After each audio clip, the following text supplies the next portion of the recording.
ایک بات جو قابل توجہ ہے جس پر میں آج خصوصی طور پر بات کرنا چاہ رہا ہوں وہ یہ ہے کہ نبی پاک صلی اللہ علیہ وسلم نے یہ بھی بتا دیا کہ ماں کا بڑا حق ہے، اور حضور نے یہ بھی بتا دیا کہ بیوی کا بھی حق ہے۔ جو تم نے خود کھانا ہے اسے کھلانا ہے، جو خود پہننا ہے اسے۔ اب مسئلہ پتہ کیا ہوتا ہے، بیوی کا مطالبہ ہے کہ تو سوائے میرے کسی کی نہیں سنے گا۔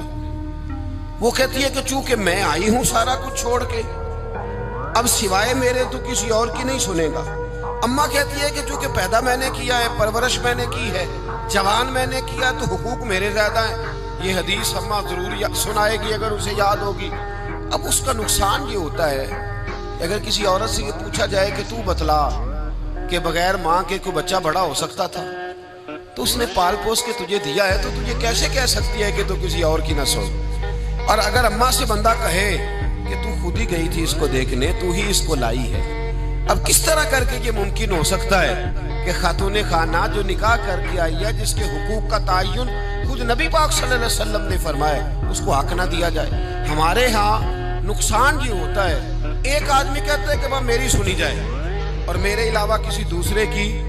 نہ سنی جائے، بالکل میری حد تک معاملہ رہے، آگے نہ بڑھے۔ میرے رسول پاک صلی اللہ تعالی علیہ وآلہ وسلم کی خدمت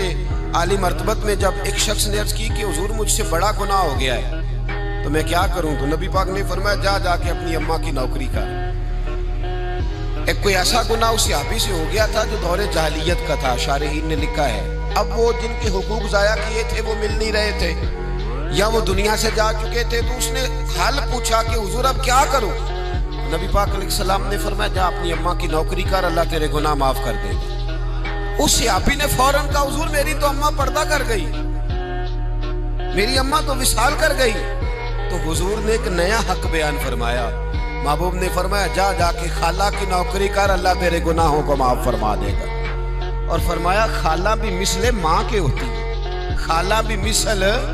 تو جا کے حضور علیہ السلام نے تو خالہ کا حق بیان کر دیا، نبی پاک نے تو تعین کر دیا کہ تو نے نوکری کرنی ہے۔ اب اگر بیگم صاحبہ کو اعتراض ہو کہ تو خالہ کے گھر کیا لینے گیا تھا، تو ادھر کیوں گیا تھا، تو یہ اس کا اعتراض اس لیے درست نہیں ہے کہ اس حق کو رسول پاک نے بیان فرما دیا، نبی پاک صلی اللہ علیہ وسلم نے اس کا ذکر فرما دیا۔ میرے رسول پاک سید عالم صلی اللہ علیہ وسلم نے خود ارشاد فرمایا، ترمذی شریف کی حدیث ہے، نبی پاک کے نہ کسی چچا پر کسی نے اعتراض کیا،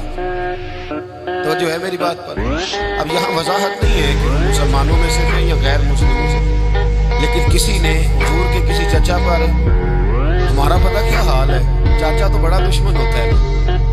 تو اس پر تو اعتراض کرے تو ٹھنڈ پڑتی ہے معاذ اللہ، لوگ کہتے ہیں فٹافٹ کر دو جملے اور کہہ دیں، چاچا تو شریک ہوتا ہے، روز ابا بتاتا ہے، اماں روز تبصرہ کرتی ہے کہ بڑا ظالم ہے۔ حضور کے چچا پر کسی نے اعتراض